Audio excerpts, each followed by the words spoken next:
ओम तत्सत। ओम श्री परमात्मने नमः।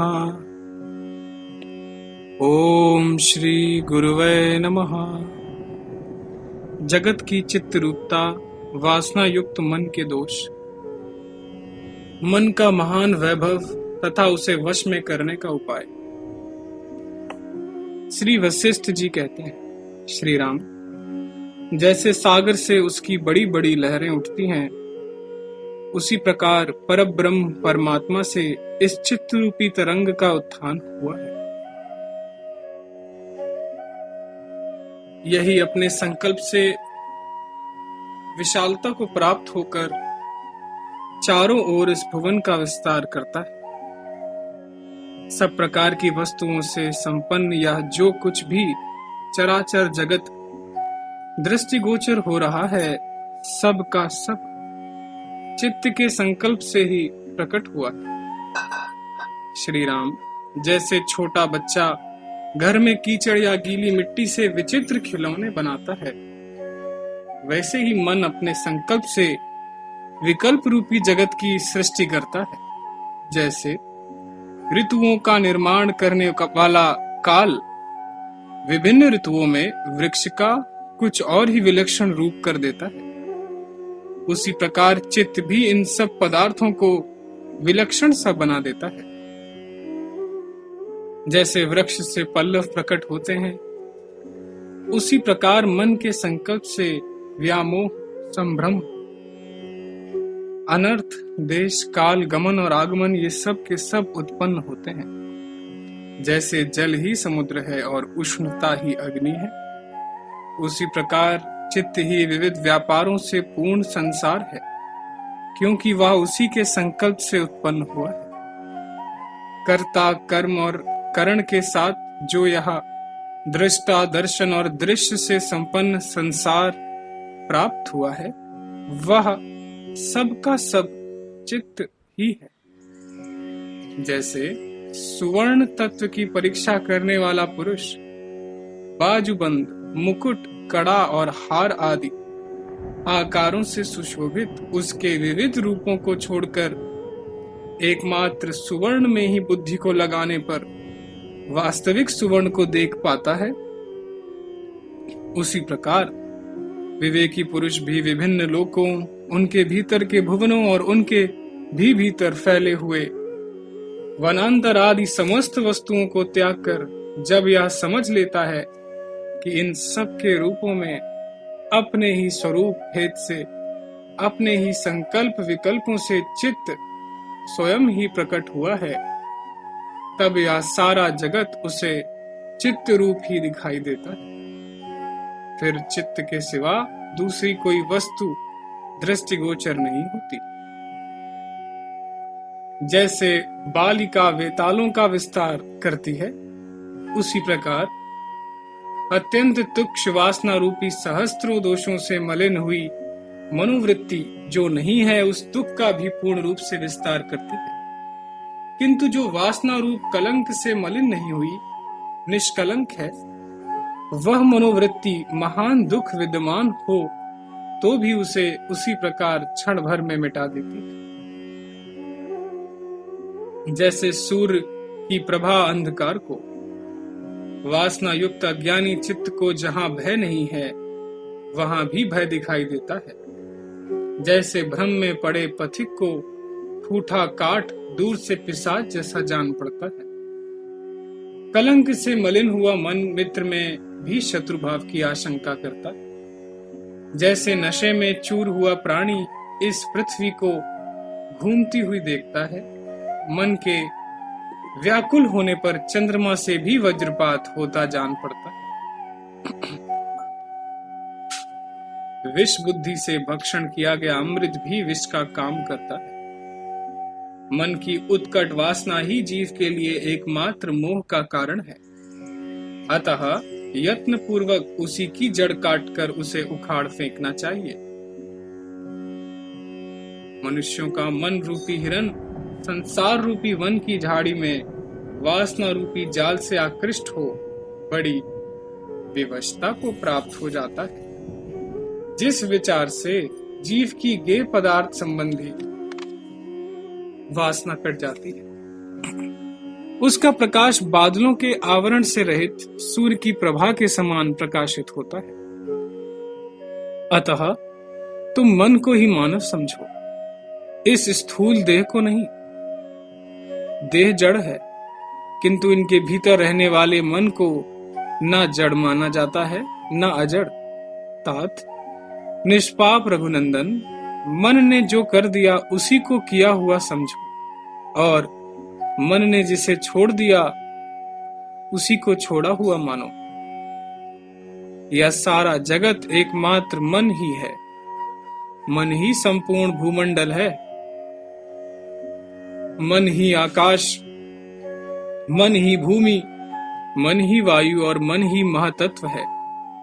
यदि मन सूर्य आदि पदार्थ में प्रकाश आदि रूप से अपने आप को योजित न करे तो ये सूर्य आदि भी कभी प्रकाशित न हो।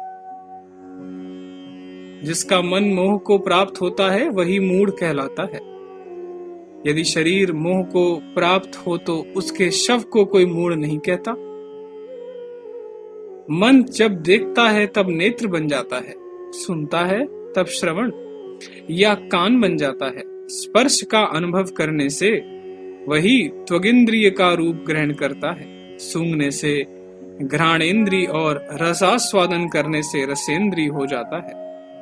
जैसे नाटक में एक ही नट अनेक भूमिकाओं विविध रूपों में देखा जाता है, उसी प्रकार देह के भीतर इन विचित्र इंद्रिय वृत्तियों में केवल मन की ही अनुवृत्ति होती है।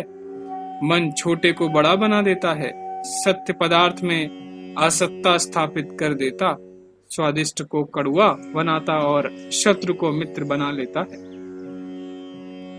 यदि भगवत स्मरण आदि मनोहर मनोवृत्ति का उदय हो तो रौरव नरक का दुख भी सुख के रूप में परिणत हो जाता है। जिसे कल सवेरे राज्य मिलने का विश्वास है, वह यदि कारागार में अच्छी तरह बंधा हो तो भी उसका वह बंधन दुखद नहीं होता। मन के जीत लिए जाने पर सारी इंद्रियां स्वतः वश में हो जाती हैं। श्री राम सर्वत्र विद्यमान, स्वच्छ, निर्विकार, सम, सूक्ष्म, साक्षी स्वरूप, संपूर्ण पदार्थों में अनुगत, चेत पदार्थों से अभिन्न तथा चिन्मात्र रूप जो आत्म सत्ता है, उससे उपलक्षित जो वाग आदि सब क्रियाओं से रहित ब्रह्म है, उसे भी यह मन देह के तुल्य और जड़ बनकर अंतःकरण में काम संकल्प रूप भ्रांति से और बाहर पर्वत, नदी, समुद्र, आकाश एवं नगर आदि की लीला से युक्त हो व्यर्थ घूमता रहता है। जिसे चित्त ने देखा है वही वस्तु देखी गई मानी जाती है। यदि चित्त ने नहीं देखा तो सामने रखी हुई वस्तु भी नहीं दिखाई देती। जैसे अंधकार में नील रूप की कल्पना की गई, उसी तरह मन ने अपने में ही इंद्रियों का निर्माण कर रखा है। इंद्रियों से मन साकार होता है और मन से इंद्रियां। इस प्रकार यद्यपि दोनों समान हैं, तथापि इनमें मन ही उत्कृष्ट है, क्योंकि मन से इंद्रियां उत्पन्न हुई हैं, इंद्रियों से मन नहीं। इस तरह चित्त और शरीर एक दूसरे से अत्यंत भिन्न होने पर भी जिनकी दृष्टि में इन दोनों की एकता है, अर्थात जो चित्त और शरीर दोनों को जड़ कोटि में मानकर उन्हें एक सा समझते हैं, वे ज्ञेय आत्मा के ज्ञाता परम ज्ञानी महात्मा हम सब के लिए वंदनीय है। जब मन अन्यत्र आसक्त होता है, किसी दूसरे काम में उलझा रहता है, तब बड़े यत्न से कही जाती हुई कथा का क्रम भी टूट जाता है। स्वप्न में जब मन उल्लास को प्राप्त होता है, तब हृदय के भीतर ही निर्मित हुए नगर एवं पर्वत आदि विस्तृत आकाश में निर्मित नगर और पर्वत आदि के समान अपने अपने कार्य को करने में समर्थ दिखाई देते हैं।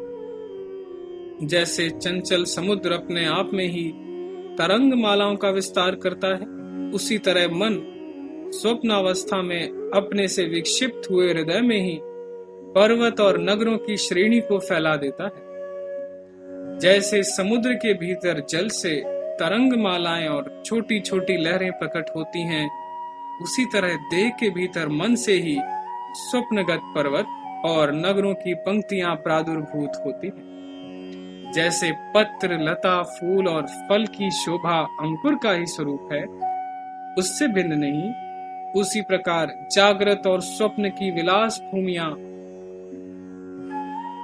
मन का ही विकास है, मन से भिन्न नहीं।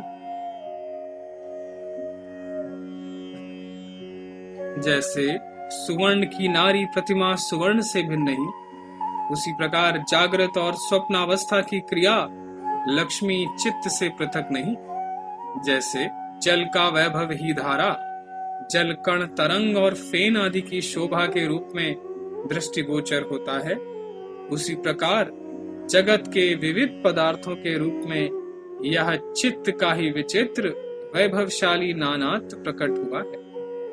जैसे नट श्रृंगार आदि रस के आवेश से विभिन्न भूमिका को ग्रहण करता है, उसी प्रकार अपनी चित्त वृत्ति ही यहाँ राग के आवेश से जागृत और स्वप्नगत दृश्य प्रपंच के रूप में उदित होती है।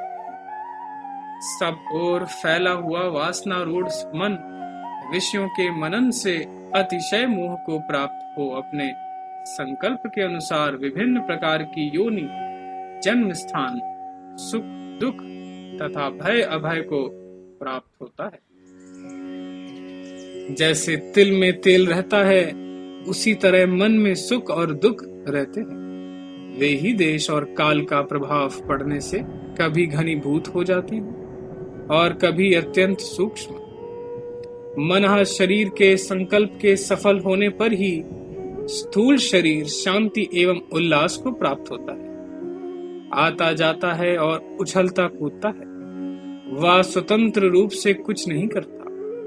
जैसे साध्वी स्त्री अंतःपुर के आंगन में ही अपने संकल्प से उदित विविध एवं विस्तृत उल्लासों के साथ क्रीड़ा करती है, उसी प्रकार मन इस देह के भीतर अपने संकल्पों द्वारा कल्पित अनेक प्रकार के बढ़े हुए उल्लासजनक भावों से क्रीड़ा विलास करता है। इसलिए जो पुरुष अंतःकरण में मन को चपलता, विषय चिंतन के लिए अधिक अवसर नहीं देता, उसका वह मन खम्भे में बंधे हुए हाथी के समान स्थिर होकर लय को प्राप्त हो जाता है। निष्पाप रघुनंदन, जिसका मन एक लक्ष्य में स्थिर होकर अपनी चपलता का त्याग कर चुका है, वह ध्यान के द्वारा सर्वोत्तम पद परब्रह्म परमात्मा से संयुक्त हो जाता है। जैसे मंदराचल के स्थिर हो जाने पर क्षीर सागर शांत हो गया था, उसी प्रकार मन के संयम से संसार रूपी भ्रांति का शमन हो जाता है। ओम तत्सत, ओम तत्सत, ओम तत्सत।